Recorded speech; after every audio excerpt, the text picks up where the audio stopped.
We're currently living in a climate of fear of Ebola. We had Dr. Craig Spencer, the first New York City doctor to actually test positive for Ebola. And there was also the nurse that tested negative but was quarantined in Newark. So in this whole fear environment, it looks like kids are mirroring those feelings. 2 Senegalese kids in the Bronx at a public high school were jumped and called Ebola and attacked. I was told that the incident happened on the school playground during lunchtime.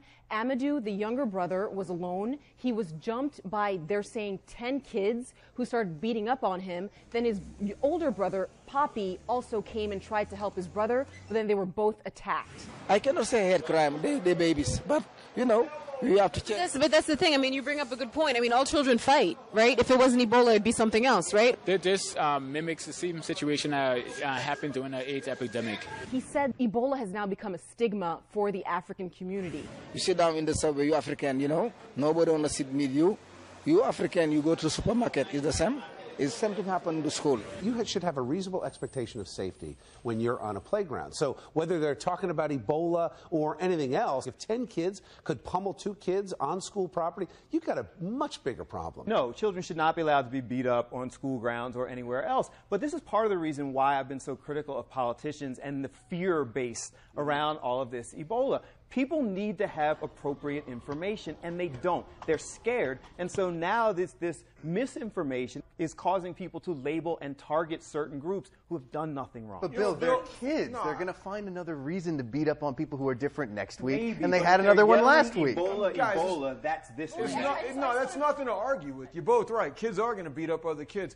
And I agree with you to a point, Bill, the point at which people have to educate themselves. The information's actually out there. But if you're asking a 10-year-old kid to educate himself on Ebola and the realities versus the hysteria, that's a tall order. If they are frightened about Ebola, the last thing they want to do is beat someone up and get blood or some sort of bodily fluid on them. It was kind of but that's why this is bullying. But I don't think you're not talking about rational behavior, though. Yeah. The only reason we're covering this is because the kid said Ebola. Kids are going to whip kids at school any week anyway. If you follow an ignorant child home, 9 times out of 10, an ignorant parent answers the door. And it's the parents who have to educate their children about how they're supposed to behave. There's more confusion than understanding from government officials, including the CDC, as to how long the incubation period actually is, when you are contagious to other people. We're underestimating the level of ignorance. We have Dr. Craig Spencer, who spent all that time in West Africa actually trying to help people who were dying from Ebola. Yet, when he came here, we find out that he actually lied to authorities about his whereabouts. He said that he quarantined himself